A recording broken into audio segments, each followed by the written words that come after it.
November 1942. The North Atlantic Ocean was a graveyard, not a graveyard in the metaphorical sense, a literal cemetery of twisted metal, broken ships, and drowned men scattered across thousands of square miles of cold, dark water. Since the beginning of World War II, more than 3,000 Allied vessels had been sent to the bottom by German. Millions of tons of desperately needed supplies, food, fuel, ammunition. Vehicles, weapons rested in the crushing depths, useless to anyone except the fish and the ghosts of the men who had died delivering them. Every week, hundreds of Allied sailors perished in those waters. Some drowned immediately when torpedoes ripped their ships apart, others died more slowly, freezing to death in lifeboats adrift for days or burning alive when oil slicks on the water's surface caught fire and turned the ocean into a hell of flames. The lucky ones died quickly. Unlucky ones had time to think about it. The Germans, wolves as they were called, hunted in coordinated packs, devastating Allied convoys with terrifying efficiency. A single wolf pack of 5 or 6 submarines could destroy an entire convoy of 30 or 40 merchant ships in a single night. The commanders had refined their tactics to a deadly science. Surface at night when Allied radar couldn't easily detect them, position themselves among the convoy ships where escorts couldn't fire without hitting friendly vessels, launch torpedoes at range, then dive and escape before the defenders could respond. Churchill, Britain's indomitable prime minister, who rarely admitted fear of anything, later wrote that the Battle of the Atlantic was the only thing that really frightened me during the war, and he had good reason to be frightened. Britain was an island nation completely dependent on supplies shipped from America. If the Germans could sever that transatlantic lifeline, Britain would starve, the Soviet Union would collapse. Without American aid, the entire Allied war effort would crumble and would win by default. The mathematics were brutally simple. If sank ships faster than Allied shipyards could build them, Germany won. If the Allies could build ships and deliver supplies faster than could sink them, the Allies won. In late 1942, the Germans were winning that equation. Into this nightmare sailed the USS Destroyer Escort, a relatively small warship designed specifically for convoy protection that wasn't built to hunt enemy fleets or bombard shore positions. It had one job: keep merchant ships alive long enough to reach their destination. It was equipped with sonar for detecting submerged submarines, depth charges for attacking them, and various guns for surface combat. In November 1942, the was assigned to protect a convoy of 47 merchant vessels crossing the Atlantic from Norfolk, Virginia to North Africa. The ships carried supplies for Operation Torch, the massive Allied invasion of French North Africa that would be led by a then relatively unknown American general named George S. Cargo was critical: tanks, trucks, ammunition, food, medical supplies, fuel, everything an invading army would need to fight in the desert. The convoy was valuable, which meant would be hunting it. Among this crew of 186 men was a 22-year-old sailor named Jackson. He was from Baton Rouge, Louisiana, a small city on the Mississippi River, where he'd grown up in a segregated neighborhood, attended segregated schools, and learned early that the color of his skin determined what opportunities he would have in life. Jackson had enlisted in the Navy in early 1941 before Pearl Harbor. Before America officially entered the war, he joined for the same reasons millions of other young men joined: sense of duty, a desire for adventure, and escape from limited opportunities at home. He'd imagined himself manning guns, operating radar, perhaps even becoming an officer if he proved himself. The Navy had other ideas. 1942, the United States Navy was segregated by official policy and entrenched racism. Black sailors were restricted to the steward's branch. They could serve food, clean officers' quarters, work in kitchens, handle laundry, and perform other support duties. They could not serve in combat positions. They could not operate weapons. They could not become officers. The Navy's official position, shared by much of white America, was that black men lacked the intelligence, discipline, and courage necessary for combat roles. So Jackson, who had scored high on his entrance examinations and expressed interest in gunnery, was assigned to this galley as a cook, 3rd class. His job was to prepare meals for the crew, wash dishes, maintain the kitchen, and stay out of the way when actual combat operations occurred. He was good at his job. The crew appreciated his cooking, had a knack for making the Navy's bland rations taste better than they had any right to.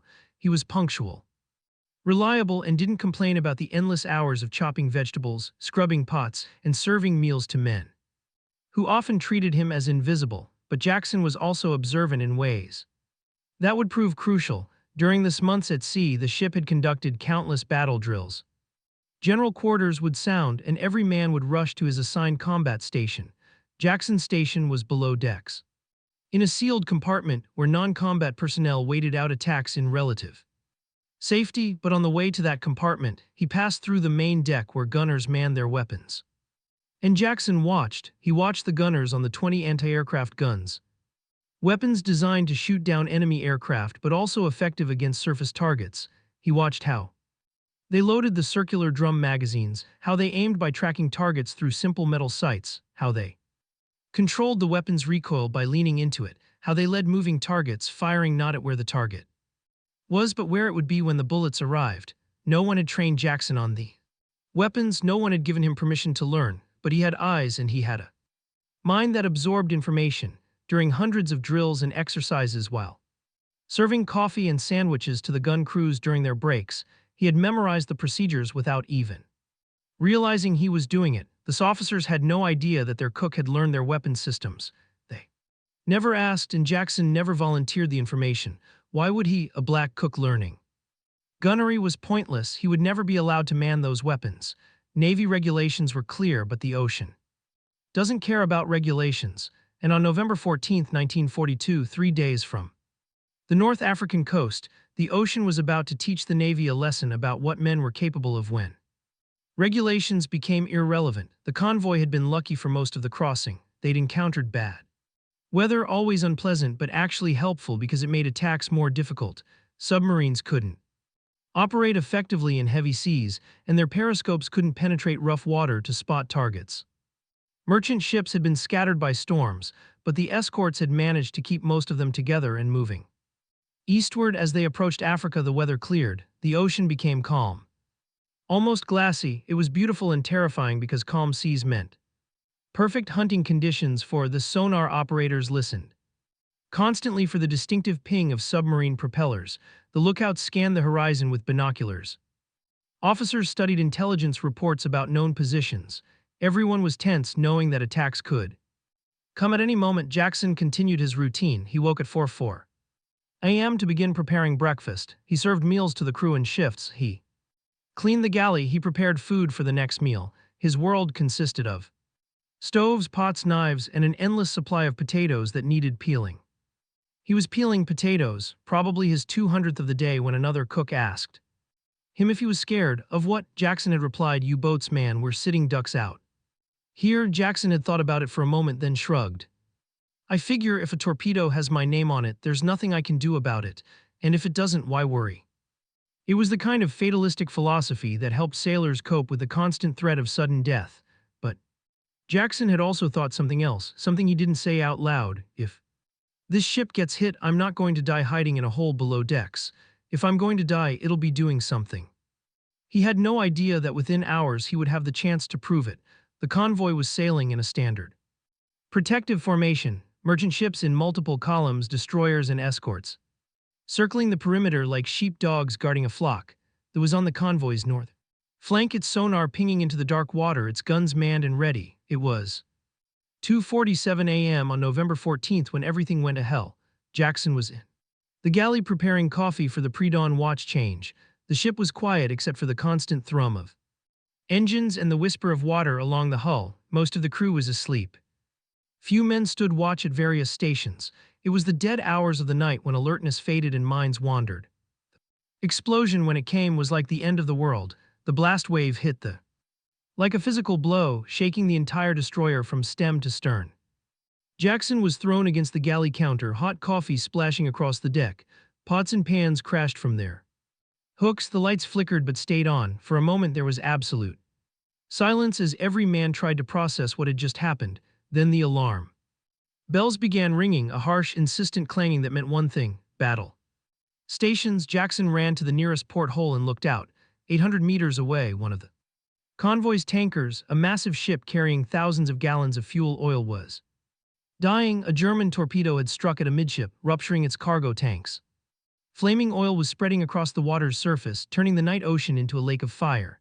The tanker's crew were jumping overboard, choosing to take their chances in the burning water rather than stay aboard a ship that could explode at any second. The sky lit up with an orange glow so bright it hurt to look at directly. The tanker was silhouetted against its own funeral pisting.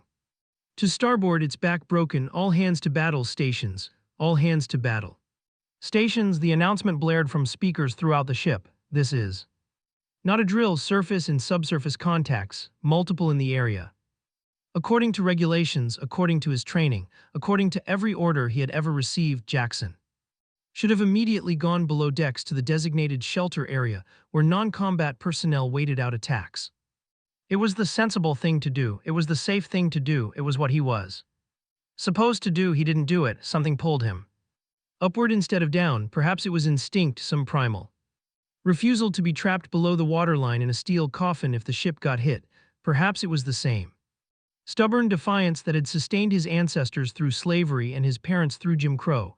Perhaps it was simply the realization that if he was going to die tonight, he wanted to see the sky one last time. Jackson ran up the stairs to the main deck against the flow of men rushing to their assigned stations.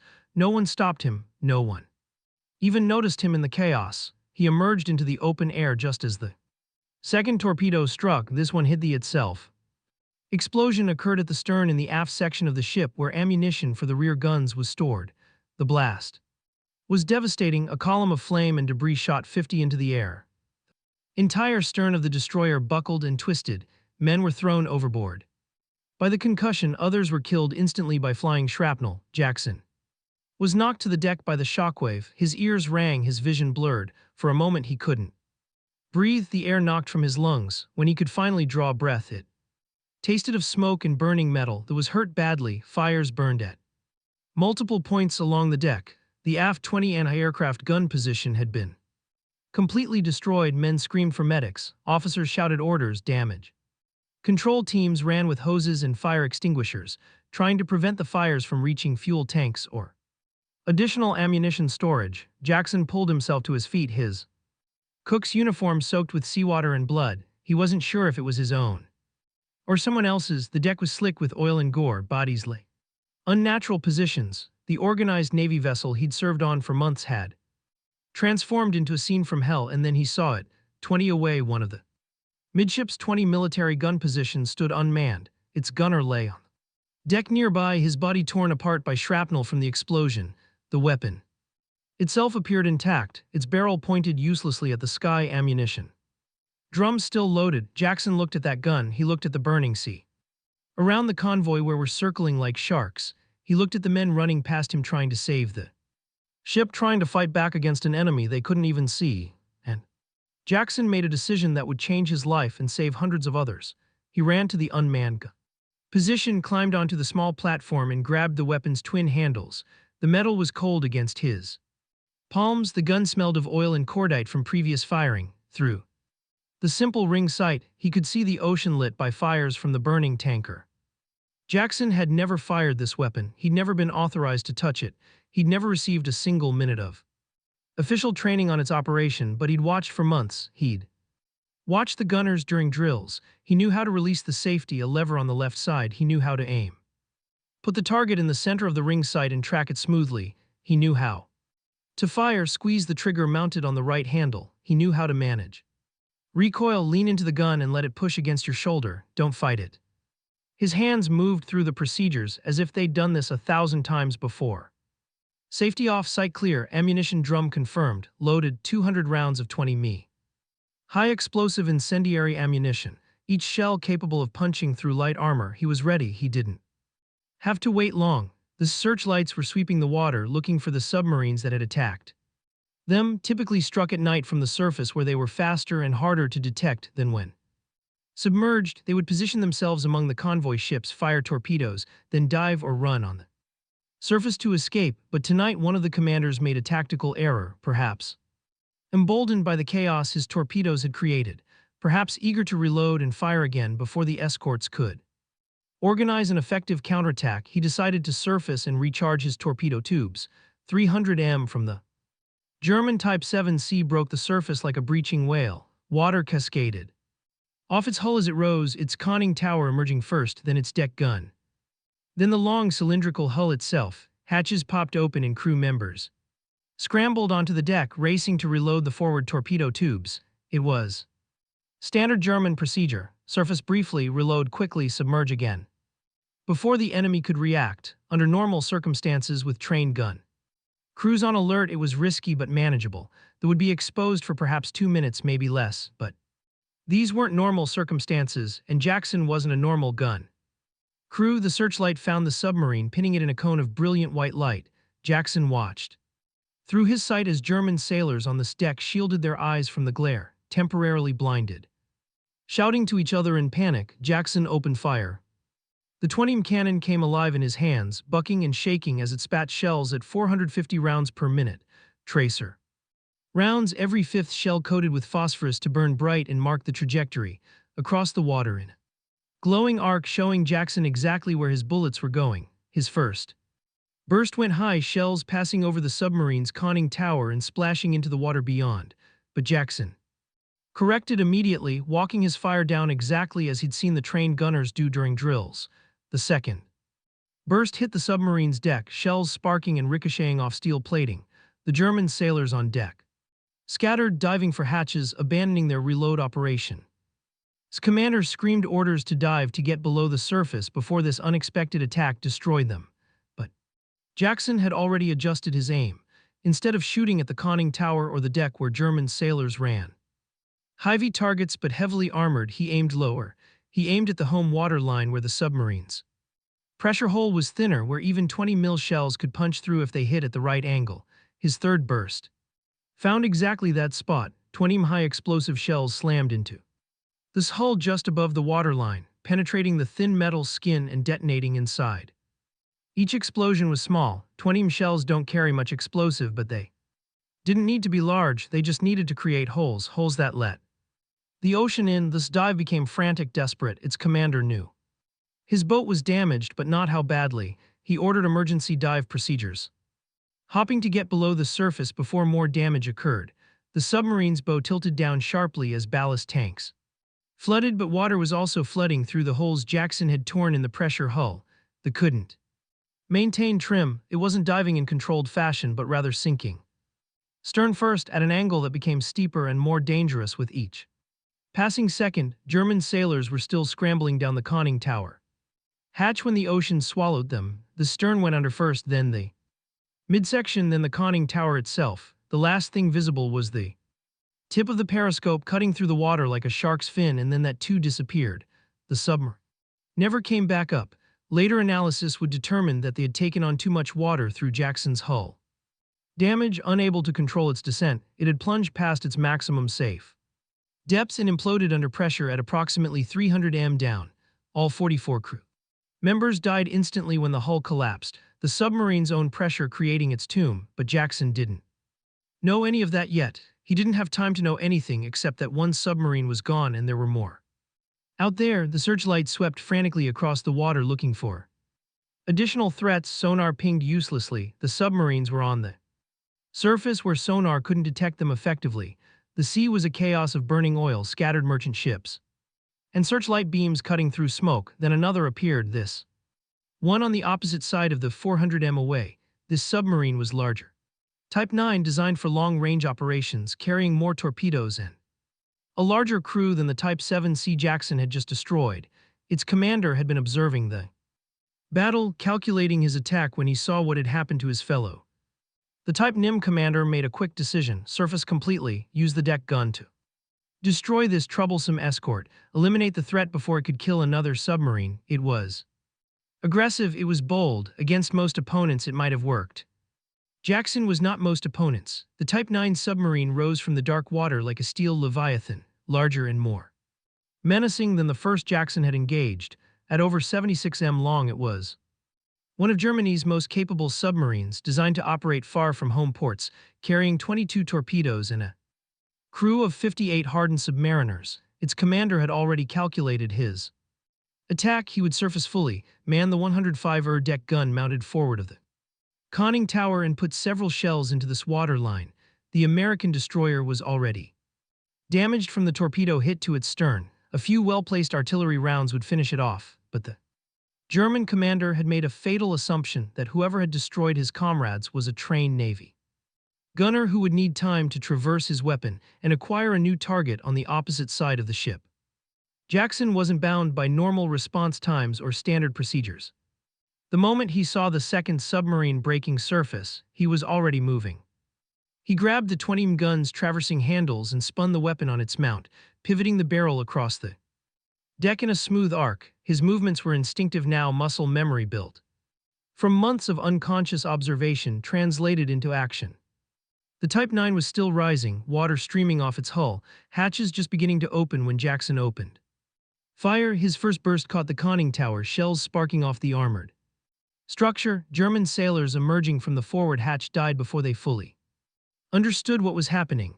Bodies tumbled back through the opening or slumped over the hatch rim, blocking the way for those below. This commander inside the conning tower screamed orders to dive immediately, but his deck gun crew was supposed to be manning their weapon by now. Instead, they were dead or dying, cut down by accurate fire from a source that shouldn't have been able to react so quickly. Jackson walked his fire down from the conning tower to the deck, methodically sweeping the submarine's length. The 20 mid shells tore through the thin plating of the exterior hull, destroying equipment, puncturing fuel tanks, killing anyone unlucky enough to be exposed.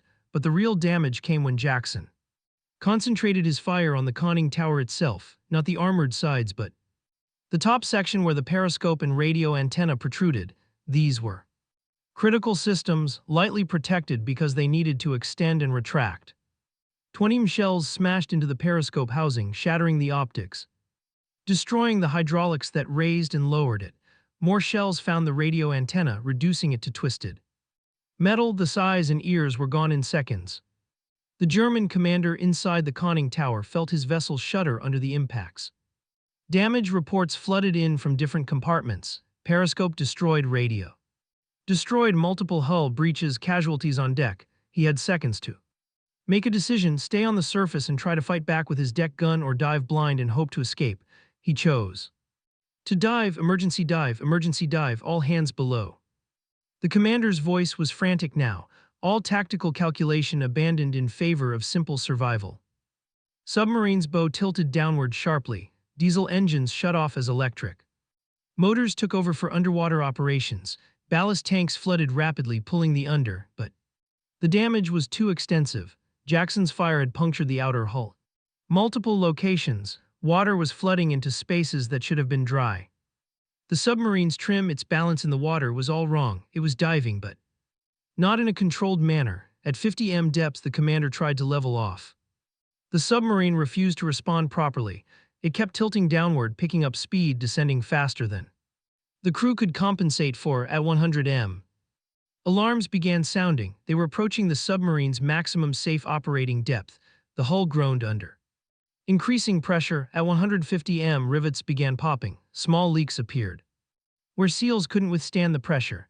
The crew worked frantically to blow ballast tanks to reverse the descent. At 200 m, the Type 9 imploded. The pressure hull, designed to withstand depths up to 230 m when undamaged, failed catastrophically when compromised by Jackson's gunfire and the uncontrolled dive. The collapse happened in milliseconds. The ocean crushed the submarine like an empty beer can, killing all 58 men aboard instantly. They didn't have time to scream, didn't have time to pray. One moment they were alive, fighting to save their boat. The next moment they simply ceased to exist. Above on the deck, Jackson saw bubbles and debris rising from where the submarine had disappeared. He didn't know the details of what had happened below the surface, but he knew the wasn't coming back. 2 submarines destroyed in less than 15 minutes. His ammunition drum was nearly empty. His hands were numb from gripping the weapon's handles. His shoulder ached from the gun's recoil. His ears rang from the constant hammering of shells being fired. He should have stopped, should have called for relief, for a trained gunner to take over, should have returned below decks where he belonged. But the battle wasn't over, and somewhere out there in the darkness more were circling. Jackson ejected the nearly empty ammunition drum and reached for a fresh one from the ready rack beside the gun mount. His hands worked automatically through the reload procedure. Align the drum with the feed mechanism, push it firmly into place, pull the charging handle to chamber the first round. Release the safety, ready to fire again. This Captain Commander William had been fighting to save his damaged ship, coordinating damn it. Control, directing the helm to maintain position with the convoy, trying to get a coherent picture of what was happening. In the chaos, but reports kept reaching him about the unmanned gun position that was somehow still firing, about submarines being destroyed, about someone who wasn't supposed to be there. Doing things that weren't supposed to be possible, grabbed binoculars and looked toward the midship's gun position. Through the smoke and spray, he could see a figure in a cook's uniform, white or what had been white before it was stained with blood and oil, manning the 20mm gun. Who the hell is that? Demanded. No one had an answer, but before could investigate further, a lookout screamed a warning. Submarine surfacing. Close 200m, bearing 90. Everyone on this bridge turned to look. 200m, barely the length of 2 football fields. At that range, if the submarine got its deck gun operational, it could tear thee apart. The third was making a desperate gambit. Its commander had watched 2 of his comrades destroyed in quick succession. He'd seen this American destroyer, this supposedly helpless escort, with a speed and accuracy that shouldn't have been possible, so he decided to eliminate the threat directly. Surface close, surface fast. Man the deck gun before the Americans could respond.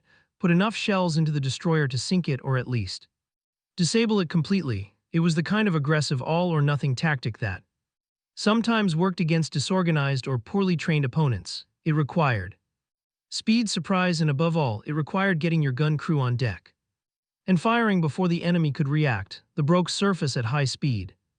Water exploding off its hull, spray flying in all directions. The conning tower hatch flew open and German sailors poured out, racing toward their deck gun. With practiced efficiency, they were fast, they were trained, they were motivated by the deaths of their comrades and the knowledge that their own survival depended on destroying this ship. They weren't fast enough. Jackson had already spotted the submarine the moment it began to surface. At 200m, it was close, far closer than the others had been, but closer also meant easier to hit, less time for the target to maneuver, less chance of missing. Jackson had the 20. Murid trained on the submarine before the first German sailor fully emerged from the conning tower. His finger was already tightening on the trigger. He'd learned from the previous engagements. Don't wait, don't hesitate, fire first. And keep firing until the target is destroyed or your ammunition runs out. This commander pulled himself through the conning tower hatch, his mouth opening to shout orders to his deck gun crew. He never got the words out. Jackson's first burst caught him full in the chest, 20 mils high. Explosive shells detonating on impact. The German commander's body was thrown backward into the conning tower, blocking the hatch, creating a human obstacle that prevented the sailors below from reaching the deck. Jackson didn't stop firing. He traversed the gun slightly, sweeping the conning tower area, killing or wounding everyone who tried to emerge. Bodies piled up around the hatch. Screams echoed from inside the submarine as men tried to push past their dead and dying comrades. Then Jackson shifted his aim to the deck gun itself. Even unmanned, the weapon represented a threat if the Germans could reach it. 20 shells hammered into the gun mount, destroying its traversing mechanism, bending its barrel, rendering it useless even if someone managed to reach it. This executive officer trapped below made a desperate decision. They couldn't surface. The deck was a killing zone. They couldn't dive too close to the American ship and they'd be rammed or depth charged. They couldn't fight. Their deck gun was destroyed and their commander was dead. Surrender was the only option. A white cloth, actually someone's undershirt, appeared from the conning tower hatch, waving frantically. A voice shouted in heavily accented English, we surrender, stop shooting please." Jackson's finger remained on the trigger, but he didn't fire. The professional training he'd received, minimal as it was, had included the laws of war. You didn't shoot at enemies trying to surrender, you didn't kill men waving white flags, but he also didn't trust them. He kept the gun aimed at the submarine, ready to fire again if this was a trick. It wasn't a trick. Slowly, cautiously, German sailors began emerging from the submarine with their hands raised. They climbed onto the deck, avoiding the bodies of their dead comrades, and stood in a group facing the surrendering commander. Ordered a boarding party to secure the submarine and take the survivors prisoner. 11 German sailors were pulled aboard the all that remained alive from a crew that had started the night with 44 men. Itself, damaged and abandoned, began to sink slowly, its ballast tanks flooding, its crew no longer aboard to save it. Jackson watched it go down, his hands still gripping the 20 gun's handles, his whole body trembling now that the adrenaline was fatting and the Reality of what had just happened was beginning to sink in, 3:30 minutes from the first. Engagement to the last, one man with a weapon he'd never been trained to use. The ammunition drum was empty again. Jackson's hands moved automatically to eject it, but there was no need. The battle was over, the had been destroyed or scattered. The convoy, battered but still largely intact, was reforming and continuing toward North Africa, and Jackson, Cook Third Class, stood at a gun position where he had no authorization to be, having done things he had no permission to do. Having achieved results that professional naval gunners would struggle to match, his legs gave out. He sat down hard on the deck, his back against the gun mount, and realized he was crying, not from fear or pain, but from the sheer, overwhelming intensity of having survived something that should have killed him a dozen times over. That's where Commander found him when he finally made his way to the gun position. Commander Williams stood, looking at the young man slumped against the gun mount, trying to process what he was seeing. The deck around the 20 position was littered with empty shell casings, hundreds of them glinting in the light from the still burning tanker. The gun itself was still warm, smoke rising from its barrel, and sitting beside it, wearing a blood-soaked cook's uniform, was a black sailor who shouldn't have been there. "Who the hell are you?" asked. His voice a mixture of confusion and awe. Jackson struggled to his feet, coming to attention as best he could. His legs were shaky, his hands trembling. Jackson, Sir, Cook Third Class, looked at the young man, then at the gun, then out at the ocean where 3 patches of oil and debris marked the graves of 3 German submarines. He looked back at Jackson. "Cook," he repeated as if the word made no sense in this context. "You're a cook?" "Yes, sir, and you just destroyed 3. Yes, sir, I think so, sir." Was silent for a long moment, his mind trying to reconcile Navy regulations with the undeniable evidence before him. Finally, he asked the only question that mattered. "Where did you learn to operate this weapon?" Jackson hesitated. The honest answer might get him court-martialed for being somewhere he shouldn't have been, learning things he wasn't authorized to know, but lying to his commanding officer seemed worse. "I watched, sir, during drills. I never touched the guns, but I watched the gunners. I memorized what they did. Didn't think I'd ever need to use it, but I couldn't help learning." Stared at him, then did something unexpected. He laughed, a short, sharp bark of laughter that held no humor, only disbelief and a kind of desperate admiration. "You watched, you memorized, and then you went out there and killed 3 submarines." Shook his head. "Son, do you have any idea what you just did? Those would have torn this convoy apart. Dozens of ships sunk, thousands of tons of supplies lost, hundreds, maybe thousands of men dead. You saved this entire convoy." Jackson didn't know what to say to that. He'd been fighting to survive, to protect his ship. He hadn't thought about the larger implications. Made a decision. "You stay right here, don't move, don't talk to anyone. I need to write this up, and I need to figure out how the hell to explain it to my superiors." Over the next 48 hours, his report climbed the Navy's chain of command like a rocket. A black cook destroying 3 in 30 minutes. It was unprecedented. It was extraordinary. It was also deeply problematic for military establishment, built on the assumption that black couldn't handle combat roles. The report reached the desk of the admiral commanding the North African naval operations within 2 days. It reached Eisenhower's headquarters within 3 days, and within a week it reached the Hull ears of George S. was in North Africa preparing his forces for the drive into Tunisia when a Navy liaison officer mentioned the incident during a dinner at headquarters. The officer told it as an interesting anecdote, a curious footnote to the larger story of convoy operations. A black cook sank 3, interrupted, his eyes narrowing with sudden intense interest. "1 man, 3 submarines." "Yes, General Jackson, they're considering accommodation, but there are complications." Knew exactly what those complications were. He'd spent his entire military career fighting the Army's institutional racism, arguing that combat effectiveness mattered more than skin color, that courage and skill had nothing to do with race. He'd been overruled, ignored, and sometimes mocked for those views, but he'd never stopped believing them. "Where is this man now?" "Still aboard the USS, sir. The ship is docked in Casablanca for repairs after the torpedo damage." Stood abruptly. "Get my jeep ready. I'm going to meet this cook." His staff officers exchanged nervous glances. Visiting a Navy vessel wasn't unusual. He frequently coordinated with naval forces, but making a special trip to meet an enlisted cook, that was odd. "Even for, sir, the Navy can send him to you if you want to interview him," one officer suggested. "No," said firmly, "if a man saves Hundreds of lives and wins a significant tactical victory, a general can damn well go to meet him. Get the jeep. Next morning's vehicle rolled up to the Casablanca docks where there was moored. The destroyer showed visible damage from the torpedo hit. Its stern was blackened and twisted. Repair crews were welding new steel plates, and a work barge was positioned alongside, pumping out flooded compartments. Word that a three-star general was visiting spread through the ship in seconds. Sailors scrambled to make themselves presentable. Officers rushed to greet the distinguished visitor. Commander met at the gangway, saluting sharply. "General, sir, this is an unexpected honor." "Where's Jackson?" asked without preamble. The cook who killed those hesitated. "Sir, he's in the galley working. I can have him brought to the wardrobe if you'd like to take me to the galley." It wasn't a request. Led through the ship's narrow corridors, past sailors who pressed themselves against the walls to let the general pass, down to the cramped galley where meals were prepared for the crew. Jackson was standing at a counter peeling potatoes. A large metal bucket beside him was already half full of peeled tubers. He was focused on his work, his hands moving with practiced efficiency. Probably his 200th potato of the day.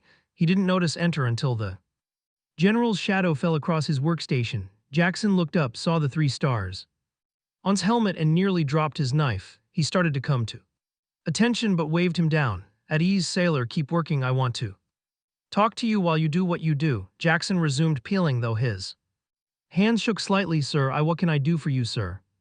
Pulled up a stool and sat down close enough that Jackson could smell the general's cologne mixed with the scent of cigar smoke. "I want to hear it from you. What happened out there in your own words?"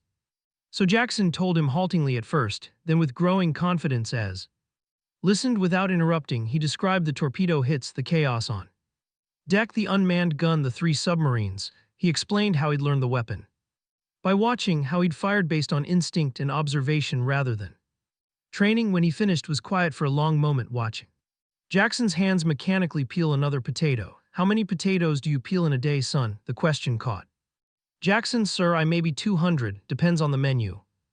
200 potatoes, repeated. "And nobody taught you how to peel potatoes, did they? They just handed you a knife and a bucket and expected you to figure it out?" "Yes, sir, pretty much. And you did figure it out through observation, through practice, through repetition until it became second nature." Leaned forward. "That's how you learn to operate that gun, isn't it?" "Same process. Watch, learn, practice in your mind until the movements are automatic." "I suppose so, sir." Stood in turned to the assembled officers who had crowded into the galley entrance to witness this strange scene. "You're looking at what a real soldier looks like, not someone who was trained, not someone who was authorized, not someone who was expected to fight, but someone who saw what needed to be done and did it, someone who improvised, who attacked, who won." He looked back at Jackson. "The Navy is probably going to give you a medal and then send you back to peeling potatoes, because that's how institutions think. They can't imagine that their assumptions might be wrong. They can't accept that a black cook might be as capable as any white gunner, more capable based on your results." Reached down and unbuckled one of his pistols, the famous Colt 45 with ivory handles that he'd carried through 2 wars. He held it out to Jackson. "I collect warriors, son, men who understand that courage doesn't come from rank or training or permission. It comes from inside. You're one of the finest warriors I've ever encountered." Jackson stared at the pistol, his hand still holding a half potato and a knife. "Sir, I can't accept." "Yes, you can and you will." His voice was firm but not harsh. "You earned this with your initiative, your skill, and your guts. This pistol has been with me through Mexico, through the First World War, through every battle I've fought. Now it belongs to you." Jackson set down the potato and knife with trembling hands and accepted the weapon. It was heavier than he expected. The ivory grip smooth and warm. "General, sir, I don't know what to say." Was already turning to leave, but he paused at the galley entrance and looked back over his shoulder. "Don't say anything, just remember who you are, not a cook, not a black man in a white man's navy, a warrior, one of the best, and when this war is over, don't let anyone tell you different." He took 2 steps, then stopped again. "Oh. And Jackson, yes, sir, those potatoes aren't going to peel themselves. Get back to work." Then George S. walked out of the galley, leaving behind a cook holding a general's pistol and trying not to cry. The aftermath came slowly. The Navy awarded Jackson the Navy Cross, the second highest decoration for valor, just below the Medal of Honor, but the ceremony was quiet, almost secretive, conducted in Casablanca with no press present, no photographers, no public recognition. The citation was carefully worded to acknowledge his exceptional valor in combat without dwelling on the embarrassing fact that an untrained cook had performed better than most professional gunners could have hoped to achieve. After the ceremony, Jackson was returned to duty as a cook. The Navy made no effort to retrain him as gunner, to commission him as an officer, or to utilize the obvious combat skills he had demonstrated. He spent the rest of the war in galleys peeling potatoes, preparing meals, serving coffee to men who sometimes didn't know they were being served by one of the most successful killers in naval history. Jackson never complained. He'd done what he set out to do: survive the war, serve his country, prove that he was as capable as any man, regardless of what the regulations said. The Navy Cross was nice, his pistol was nicer, but the real prize was knowing what he'd accomplished, what he'd proven. When the war ended in 1945, Jackson returned to Baton Rouge. He opened a small restaurant, nothing fancy, just good Southern cooking served in a clean establishment where everyone was welcome, regardless of color. It was successful enough to support him and the family he started with his high school sweetheart. He rarely talked about the war. When curious customers asked about the pistol mounted in a glass case on the wall, Colt 45 with distinctive ivory grips, he would smile and say, "A general gave me that because I cooked real good." Most people accepted that explanation and moved on, but occasionally someone who knew their military history would look more closely at the pistol, notice the markings, realize whose weapon it had been, and ask the obvious question. Jackson would just smile wider and say, "Like I said, I cooked real good." But late at night, when the restaurant was closed and he was alone with his memories, Jackson would sometimes take down that pistol and hold it, feeling its weight, remembering the night when he'd been more than a cook, when he'd been exactly what had called him a warrior. The official Navy history of the Battle of the Atlantic mentions engagement of November 14, 1942, in a single paragraph. 3 were destroyed by USS during convoy protection operations. Allied losses were minimal. It doesn't mention Jackson by name, doesn't mention that all 3 submarines were destroyed by one man, doesn't mention that the man was a cook with no formal gunnery training, but the German naval archives captured after the war tell different story. The commanders who survived other engagements and were interrogated by Allied intelligence spoke of November 14th with a kind of horrified respect. They talked about Wolfpack that was destroyed in minutes by accurate, devastating fire from a single weapon. They couldn't understand how the Americans had reacted so quickly, fired so accurately, killed so efficiently. The interrogators knew. They'd read the reports. They knew about Jackson, but they didn't explain it to the German prisoners. Better to let them wonder, better to let them fear. In 1987, Jackson died peacefully in his sleep at the age of 67. His funeral in Baton Rouge was attended by hundreds, family, friends, customers from his restaurant. The pastor gave a moving eulogy about a good man who had served his country, raised a family, and contributed to his community. Only one person mentioned the war. Jackson's oldest son, speaking at the service, told a story his father had finally shared in his last days. "My father sank 3 German submarines in 30 minutes with a gun he'd never been trained to use. When a general asked him how he did it, my father said he learned the same way he learned everything, by watching, by practicing, by refusing to accept that something was impossible just because someone said it was." The son paused, looking at the flag-draped casket. "The Navy gave him a medal, General. Gave him a pistol, but what my father valued most was what told him, you're not a cook. Warrior." In a world that tried to limit what he could be, one man saw him for what he truly was. The Colt 45 with ivory grips was buried with Jackson placed in the casket by his family. It had been his prized possession for over 40 years. The physical proof that for one night in 1942, the rules didn't matter, the regulations didn't matter, and skin color didn't matter. All that mattered was what a man could do when everything depended on it. 3 submarines, 30 minutes, 200 potatoes, and an absolute refusal to die hiding below decks. Some stories don't need exaggeration. They're extraordinary exactly as they happened.